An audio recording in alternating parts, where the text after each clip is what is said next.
Hello. Thank you for listening. This is the near death experience of Beth, and this experience occurred on March 11th of 2015 and was documented on July 1st of 2017. Open quote. I was on our first trip to Walt Disney World in Orlando, Florida. Both my daughter, age 7, and I had never been there before. My husband wanted it to be a surprise for my daughter until the day of leaving. This created anxiety for me as it's tough to keep a surprise, especially one that big. Plus, I had to pack without my daughter noticing. Moreover, traveling causes high anxiety for me, and we were going to Walt Disney World, which had been a long time dream for me since I was little. The other thing I worried about was chronic back pain. I had a spinal fusion in 2014 on S1, L4, and L5 due to chronic pain in my lumbar spine. I did this after trying nearly everything else, and the insurance company told me that I just needed surgery. Subsequently, the surgery put pressure on my S1 joints, which the doctor wanted to fix with more surgery. I decided not to get the surgery because it meant 6 weeks healing after each side was done. That was too much time from work, and I believed it would only make my pain worse and cause further damage. I had chronic pain throughout my entire body that extended to my hands and feet. I took heavy pain medications for it, adding that to allergies, asthma, as well as endometriosis since my early 30s, ulcers since I was 16. I didn't want any of my other health issues to interfere with enjoying a Disney vacation. My husband, daughter, and I went with his parents so they could share in my daughter's first experience. Since we were in Central Florida, I figured my allergies would act up as they did in Jamaica on our honeymoon. In Jamaica, we much of the resort was outside in open air except for the rooms.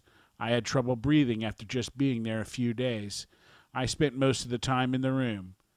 So prior to going to Disney World, I went to the doctors and asked for a steroid script in the event I needed them down in Florida.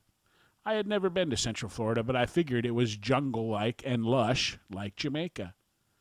The first day we were there consisted mostly of traveling and settling into the hotel.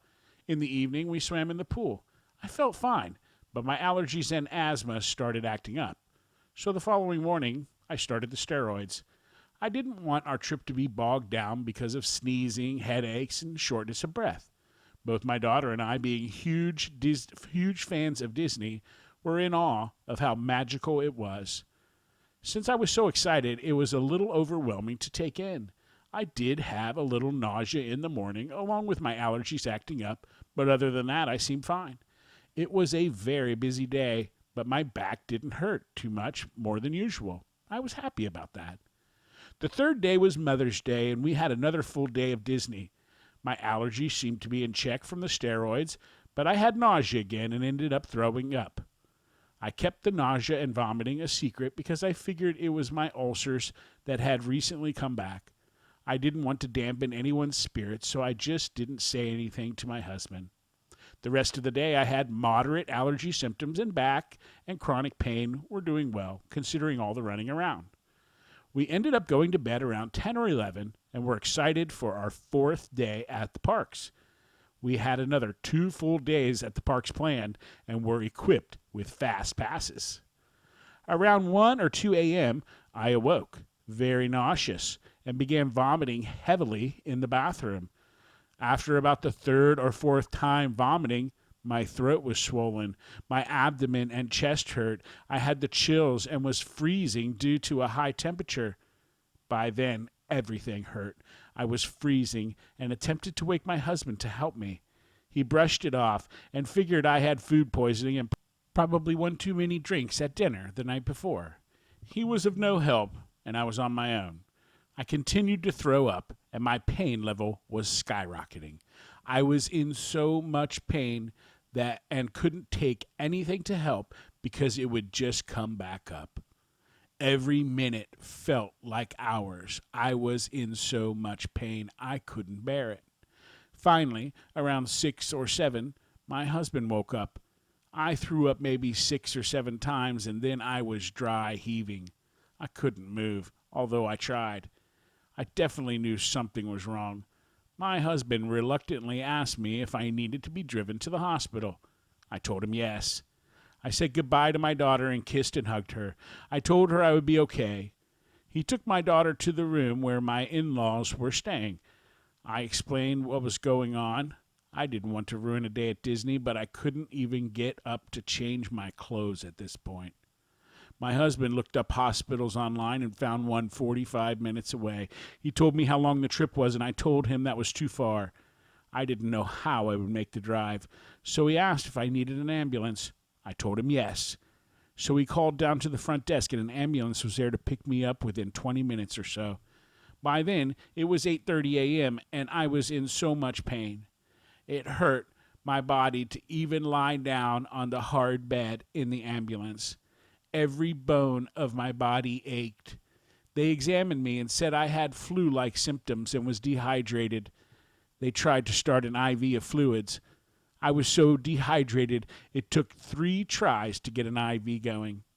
After they stabilized me, they took me to the nearest hospital. It was a Disney hospital and was super close. At first, it didn't seem as though I would be admitted. My mouth was so dry, but they wouldn't allow me anything to drink, so I wouldn't throw up again. Every minute felt like an eternity, and my health continued to worsen. They finally allowed me a small cup of ice water. They did an x-ray and a CT scan on my abdomen and chest. The first time they did it was around 10:15 a.m. I could barely lie down. They suspected pneumonia and decided that they were going to admit me. They tried to repeat the test around 2 p.m. I was screaming in pain. I told them that I would lie down for the CT once they were done with whatever they were doing, but that I couldn't lay flat any longer than that. Once the results came back from the CT scans, the doctor came in and told my husband how sick I was and that we have to start talking about life support because my lungs were failing and I was in septic shock. My husband was shocked and pained about the news, and I was relieved. I wanted to die. I was in so much pain. I figured if I had to go on life support, it made sense. I was immediately rushed to the ICU. On arrival, I was short of breath and in severe distress. My pulse oximetry was in the low 80s on oxygen and 15 L/M, liters per minute maybe. I was initially placed on high-flow oxygen system with F102 100% only to increase saturation to 88%. I was tachypneic with my respiratory rate more than the 50s. I was then intubated with a mechanical ventilation. My husband was by my side just before they intubated me, and I remember him telling me to come back to him, and he loves me. After I was intubated, I felt no pain. It was like I was present at the hospital and watching what was going on. Later that day, they did a bronchial lavage and pulled out a mucus plug that was large and had little tiny tentacles from being in my airways. It was so large, the physician's assistant saved it to show her medical students. She later told me that she had never seen one so large. She was the very same physician's assistant who admitted me to the hospital. They repeated the test on the Friday of that week. I was still intubated, but I remember them doing it twice. I remember there were several people around while they redid the test. The second time, they took several shot glasses-sized vials full of fluid. During the time I was intubated, I recall my husband by my side, holding my hand with both hands and almost burying his head in them, while tears filled his eyes, telling me to come back and how much he loved me. It was as if no time was going on, but everything was happening at once. I remember seeing my mom, who had passed 7 years prior, and her telling me if it wasn't my time. We seemed go back and forth for a little bit. I felt so good. My body wasn't in pain, and I felt an amazing sense of love and joy. She said to me, Ed, my husband, and Kalli, my daughter, still need you. So get your ass out of bed. It was a Monday, the day I entered the hospital and was intubated, and they tried to take me off on that Friday. When I woke, I don't really remember that day. I guess I tried to get out of bed, like my mom told me to, and they wouldn't let me. I wasn't going down without a fight, though, and I began to get violent. Ed got nervous. His good friend drove from where he lived a few hours away to meet up with him because he had heard the news. Once he got to the hospital, Ed asked the male nurse what he should do. The nurse was attempting to sedate me, and he responded, "Run, Ed, run." So he left, and the nurse gave me several sedatives to finally get me back down. I slept the night and awoke the next day to hallucinations. I was incoherent and saw weird things on the walls, and everything I saw was weird and psychedelic. I was asking Ed why it looked that way, and we came to the conclusion I was hallucinating. I had never been through that before, so I don't know what it was like. When I awoke, I had many questions. I guess Ed didn't tell his parents I was intubated until they left on Wednesday.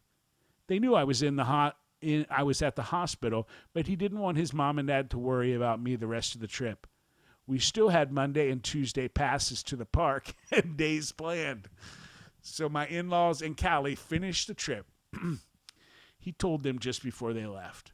My mother-in-law felt like she was abandoning her son during the worst nightmare. However, she knew Kalli needed to get back to school. Ed and I compared notes when I woke.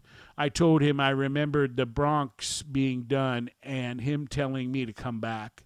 I told him I saw my mom and she told me to get my butt out of bed. He figured it was just a dream or the intubation meds. He believes that it was the medications that got me up. He told me that my temperature was so high they had ice packs all over me. He told the nurses they were lucky I wasn't up. I get cold very easily and wouldn't like that even in the summer. He told me about this one male nurse that took care of me most of the time I was there.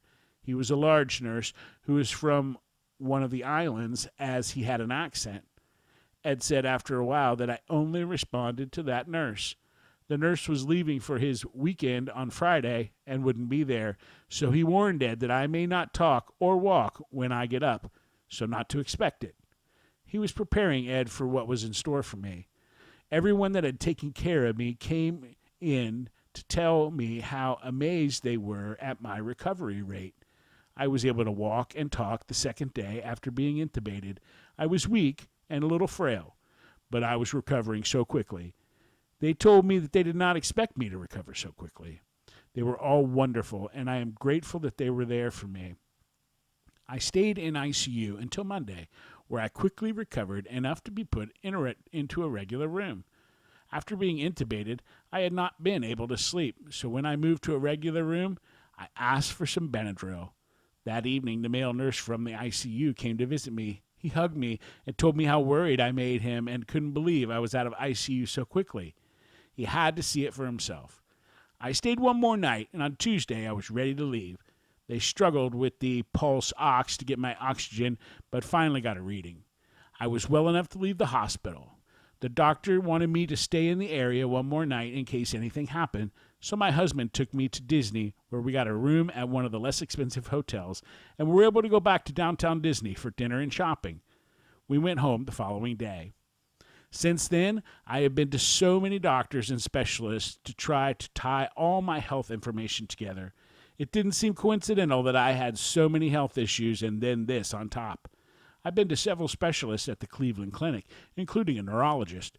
I've been diagnosed with post-neural orthostatic tachycardia syndrome, automatic autoimmune dysfunction. It is in the Lambert-Eaton scale. They still don't have a definite diagnosis. End quote. Wow, Beth. Tough life. So a couple questions here. Question: what importance did you place on your religious/spiritual life prior to your experience? Answer: slightly important to me. Question: what is your religion prior to your experience? Answer: Christian Catholic. I only attended Mass a few times a year, agree with much of the Catholicism rules, but didn't really believe in any other faith. Question: have your religious practices changed since your experience? Answer: no. Question: what importance do you place on your religious/spiritual life after your experience? Answer: greatly important to me. Question: what is your religion now? Answer: do not know. I believe that there is one God, universe, source, but believe Jesus was a son of God and lived a more realized state. I believe that I too am a child of God and have a piece of God or awareness as well. Church is a place to be with other spiritual beings, and much of the Bible's teachings honor what I believe to be true. Question: did your experience include features consistent with your earthly beliefs? Answer: I always believed in heaven, but there was no judgment, only love and peace. Question: did you have a change in your values and beliefs because of your experience? Answer: yes, more spiritual and search for more experience.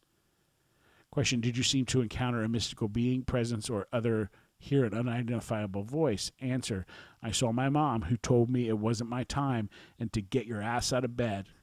Kalli and Ed need you. Did you see a deceased or religious spirits? Answer: I did see them. Question: during your experience, did you gain special knowledge or information about your purpose? Answer: uncertain. I feel I came back for a reason, not 100% why.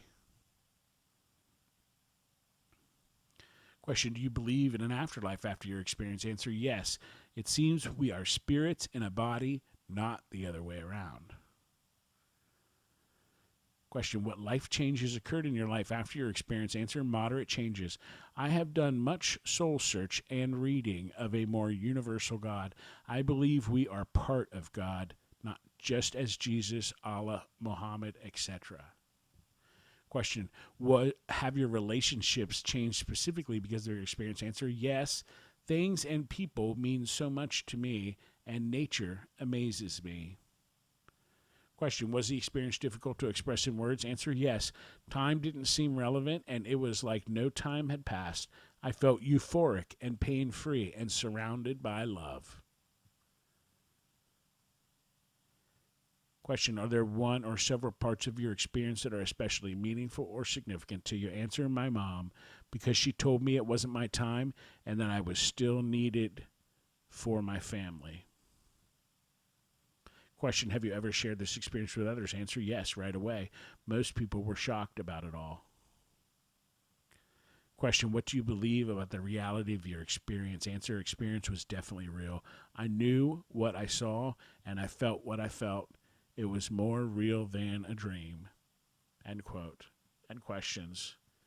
Thank you, Beth, for sharing that, and I hope that you're feeling better and you've got some peace in your life. Thank you for listening as well, and have a great day.